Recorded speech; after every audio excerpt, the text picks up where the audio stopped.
of the Javelina Coaches Show. This is episode 10 for the 2021-22 year. We're so glad to have you with us, and we're joined by our first guest on the first official basketball regular season game week of the year. That's Johnny Estelle. Hello, Coach. Hey, Mark, how you doing? I'm doing great. It's a week of basketball, football, volleyball. We got the whole band back together. It's a great week. What's the mood like for your team now with a couple of regular season games just a few days away? Well, I think they're very excited. You know, I think every team and every coach that is a part of this department has such high level of pride, and that goes into their team and their student athletes. So they're excited about representing the Javelina Nation from a men's basketball standpoint and platform.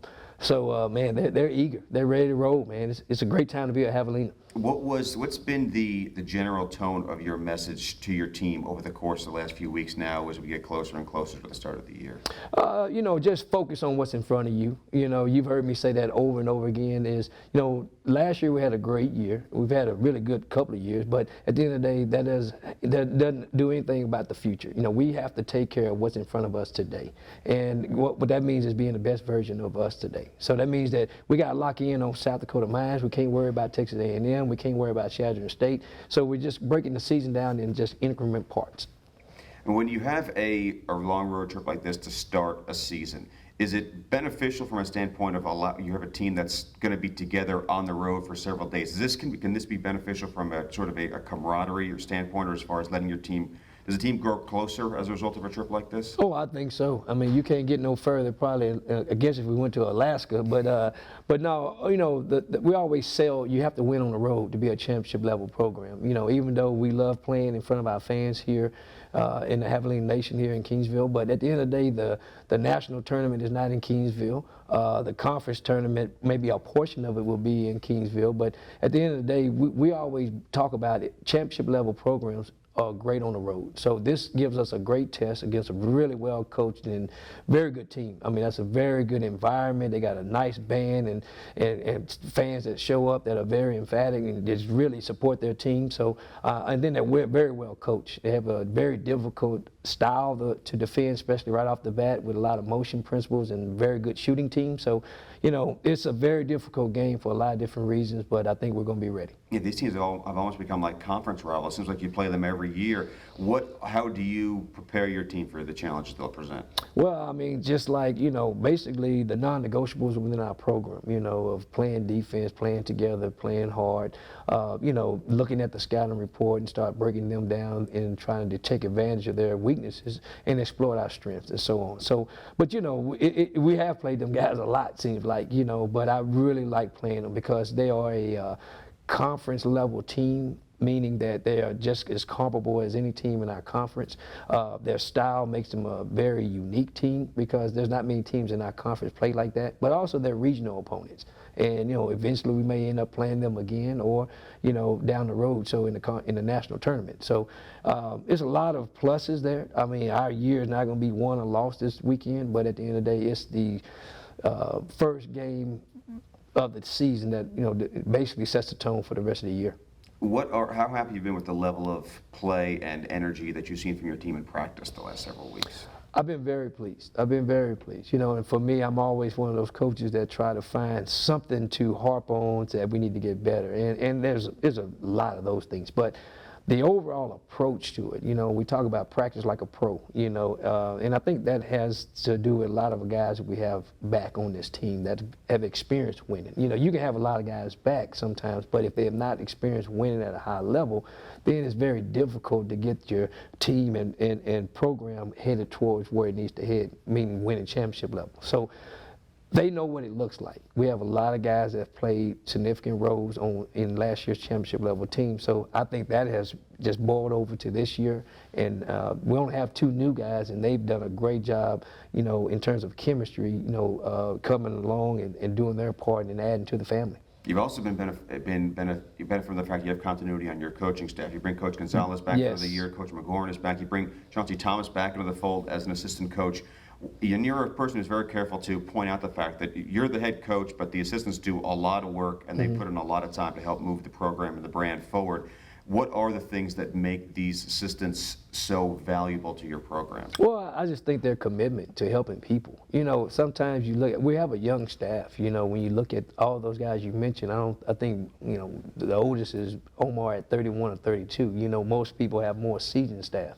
But the commitment level that each guy has, that you know, daily approach to helping these guys in this program, carrying out the directives that, you know, from, you know, the head coach's vision, so to speak, that's how you win big, you know, and it's way bigger than those guys. You know, we have volunteer assistants that do a great job. You know, Coach Burrs and Coach Belamontes, you know, bring a wealth of knowledge that they've seen and coached more games that I've coached or played in combined, but, you know, they add value as well. And then you look over to what you guys do. Y'all do a phenomenal job in y'all's area. Then Orlando, in terms of, you know, the training and taking care of our athletes, and then the academics with Hannah. It takes everybody to win, you know. But at the end of the day, you're all right. They do have responsibilities, you know. They're full-time guys. You know, I don't treat them as like students. I treat them as full-time guys, because that's what they're going to be eventually, is a full-time assistant coach and ultimately a head coach somewhere. So in order to get prepared for that, you have to have responsibilities and be held accountable, and they do a great job with that. Friday nights when the ball goes up for the first time in the regular season against South Dakota Mines, what do you think it'll be like for your team? Wow, it's a good question. I hope it's a feeling like, you know, man, finally it's here. Man, this game counts. Not that, you know, A&M didn't, but it's another opportunity to take the show on the road and show everybody, rather, you know, nationally, what, you know, Javelina men's basketball is going to look like this year. So it's just, like I said, the first step. It's the first challenge. It's not going to win or lose our season, but it's the next challenge in front of us, and that's what we're going to focus on, what's in front of us. All right, Coach, best of luck this week, and go have some fun. Thank you for your time. Hey, thank you, Mark. Appreciate everything. And remember, the Javelina men's basketball team, their season starts this Friday. Their first home game will be the next Friday, so be sure to mark your calendars, and we'll see you all at the Spec for Javelina men's basketball a week from Friday. We'll take a first break on the Javelina Coaches Show, and when we come back, we'll talk with the head football coach, Michael Salinas, so don't go away.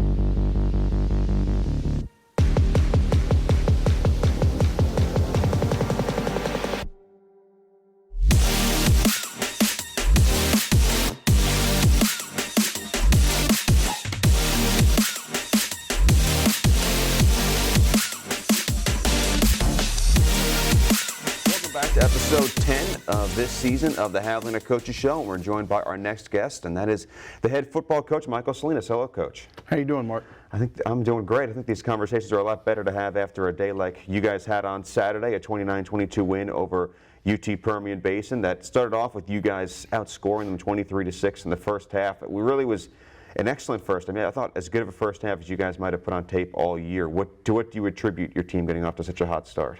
I think just their preparation. They had a really good week of preparation. We had a good week of practice. I talked to you Saturday about our area of emphasis was really executing in critical situations, and I think in the first half they did that. So again, they handled it like a business trip. They did a great job on the trip, and then they started fast, which is what you have to do on the road in this league. Now, I thought that one of the things I noticed on offense, it seemed like you guys, with Wade Freeman at quarterback, threw the ball downfield a lot more this week than the past few weeks. Was that a point? Was that something you guys wanted to? Was that part of the game plan? It was. Coach LaHue had identified some things on tape, and we had a plan to take some shots early. We wanted to throw some vertical balls on these guys, and felt that Ty and Brick had a good opportunity to go win on some of those 50-50 balls, and it worked out in the first half, worked out early for us. Yeah, it seemed like Ty spent most of the day running by their cornerbacks. How happy are you with the day that Ty Chisholm had? He had a really good day. I think he made some tough catches. He made the ones he was supposed to, and then he went up and made, I think, 2 really good catches in crucial situations to extend drives and get us down to get points on the board. Another thing you guys did well, I thought this was your best game of the year as far as putting pressure on the passer. You can start with Jacob Clarkson had 4 sacks, but that really was a group effort for you guys as far as the defensive line, and also you had a lot of guys blitzing free to the quarterback. How much of that was something you guys wanted to try and do on Saturday? Again, we had talked about all week, Coach Petty and the defensive staff, and the things we talked about was trying to make the quarterback uncomfortable, and we felt if we could change his launch point, he'd give us a chance at some balls in the air. But the defensive line collectively, I thought, played really well as a group, and then we had some guys that blitzed well and provided some pressure where he had to sort of change his launch point and get uncomfortable a little bit, so to say. So just proud of their overall effort. And then again, the guy that ended up getting the sacks was Jacob, but he did a good job, just relentless effort to the football. I thought he played really well Saturday. When was the last time you had a kicker make 5 field goals for you? I think it's been a while. I don't know if he has, if I've had one kick 5, but Gilbert did a really good job and responded and took advantage of an opportunity to go out there and execute in situations where we had to get points. So from the short ones to the 47-yarder, he just did a really good job Saturday executing, and that wouldn't have been done without the protection and the snap and the hold. So all those things, that's what you work on him for on a weekly basis. But big day for Gilbert. Now he's got to build off it, put it behind him, and get prepared to have another good day Saturday. I thought maybe the biggest field goal you guys got was the one right before the half, because the Permian just put together a drive. They got on the board. It was 20-6 all of a sudden. Then Jason Gaines takes a kickoff back, I think 53 yards. Ryan Martinez makes a tough catch, and then you guys also got the benefit of a penalty that helped set up that field goal. How much of a boost did that give you guys to put those 3 points on the board when you only had about 30 seconds to go in that half? We talked to our guys about playing hard, no matter what, playing hard. And at the end, we felt what we were going to do at the end of that half was dictated based off the return. So if they gave us a chance to return one and we got favorable field position, we would be aggressive. If we didn't get favorable field position, we'd probably go in at half. But again, it was sparked by Jason Gaines and a 53-yard return. Had a big completion after that to get us in field goal range. Took a shot at the end zone, and then gave Gilbert an opportunity to get some points on the board and sort of match the score late. So I thought that was a big momentum builder going into halftime. One of the biggest things one of the big, I guess you could say, negatives coming out of that game was you guys have had to play defense against 4 onside kicks this year, including 2 yesterday, and Permian recovered 1, and they almost recovered another one that would have given them the ball really late in the game with a chance to tie it up. How do you try and correct some of the issues you guys have had as far as onside kicks are concerned? Not happy there. We've covered it. We did a poor job executing our plan. In terms of even if that ball squirting out, we had some guys around that we feel should have got on the football. And then the second one, we didn't react how we were coached to react. So we're going to have to continue to hammer home the basics and fundamentals of how we execute that unit. But Amos did a good job getting on the ball. Shouldn't have had as much pressure as he had in his face if we would have done our job collectively on the front line. So we just have to continue to get better. And the only way to really succeed in those situations is to be in them. We've had some guys that haven't, but we got to go on the field in those situations and execute. We can't afford to give guys a ball back like we did Saturday. What were the main points of emphasis when you talked to your team post-game? Just finishing. I thought they started fast, which was one of our points of emphasis. We got on these guys early. Again, it was 23-6, I think, at half, and didn't feel like we finished the ball game like we needed to. And that's from a selfish standpoint as a coach. But it's never as bad as it seems, never as good as it seems. But after watching it yesterday, meeting with these guys, again, I think it's something that we can continue to build on. We got to win on the road in this conference, which is tough. And they played really well early. We just have to finish and play a little bit cleaner. We had some touchdowns taken off the board because of penalties on offense, so we got to continue to stress playing clean football in all 3 phases. And you finished the season from a road standpoint above 500, which in this conference is no small feat. Now you go into this final game, Angela will be here. It'll be senior day, so there'll be a lot of emotions, I'm sure, around for a lot of your players. But you have a chance to finish off what would be a winning season if you can get a winning season in the conference. How do you try and prepare this team for the challenges that will be presented by a very good Angelo State team? Again, we got to have a great week of work. We've talked about this one's no different than any other week. It's the most important one because it's the next one for us. A little more at stake for our seniors because they're looking at their potential last football game, so there will be a little, from an emotional standpoint, I think those guys, it'll be a special day for them and their families. But other than that, we got to have a great week of preparation. We have to attack this week with a mindset of getting 1% better in every aspect of what we're doing. We have a really good Angelo State football team coming in here, so we're going to have to play well in all 3 phases to have a chance to win this ball game in the 4th quarter. Well, Coach, best of luck this week. Thank you so much for your time. We'll see you again not long. Thanks so much. Thank you, Mark. And we'll take one more break on the Javelina Coaches Show, so don't go away. We will be back in just a moment.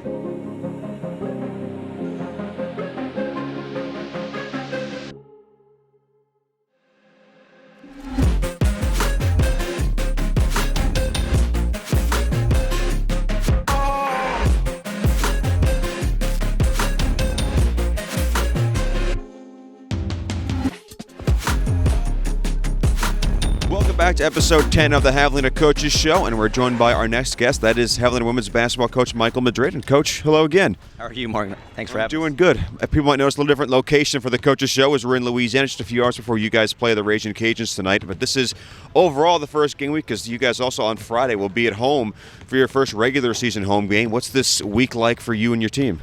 You know, it's just an awesome opportunity, for our last tune-up before our regular season starts. Just thankful for the women's basketball staff at Louisiana to give this opportunity to come play in a tremendous environment. We just talked to our players about let's be grateful for this opportunity. Let's play hard. Let's see where we're at the end of this exhibition game, and then we'll prepare for Javelina State on Friday. How happy have you been with the practice, the energy, the focus your team has had the course of the last few days? Our group's solid. We've got obviously some returning players, so that helps quite a bit. Obviously with bringing in some transfers and some maturity, that helps quite a bit. And so they've been focused, just really trying to buy into what we're doing and our schemes that we're trying to run offensively and defensively. And so I anticipate us to play extremely well this week. What has been the main message, or kind of the main gist of your message to your players as the start of the season gets closer and closer? It's been simple. Just be who we are. Don't try to be anybody different. Don't try to be anybody special. We'll take one possession at a time. We'll take one opponent at a time. Just play real simple Javelina basketball. And again, at the end of the game, we'll look up and see where we're at. I talked to Coach Estelle a little bit about this before the men's played their game at Reed Arena, about is there a danger in kind of being caught in awe of the venue or the fact that you're playing a Division I team, or is there a danger of that? Do you feel like there's a situation where do you feel like this team is prepared? There will be no sort of in awe of the venue or the opponent tonight? I really don't, simply because we've put a lot of focus on who we are and what we do. And so coming into tonight, especially in this great atmosphere, we're just talking about, let's just try to win as many possessions as we can. However that is, let's see as many possessions as we can. Let's really focus on us, what we're doing offensively. Let's focus on what we're doing defensively. And let's just have a lot of fun in a tremendous environment. I know you guys are focused on tonight, the home opener. You guys will cross that bridge when you come to it. But how excited is your team for the opportunity to open up this season at home on Friday night? Oh, they're extremely excited. They've been talking about it. Obviously, we get to play in front of our home crowd on Friday. So they're looking forward to that opportunity, anxious to get on the bus, once this is over and start prepping for Javelina State. And hopefully we can get a lot of fans in the gym. Well, Coach, best luck tonight. And also, we can't wait to see you at home on Friday. Thank you so much for your time. Appreciate it, Mark. Thanks.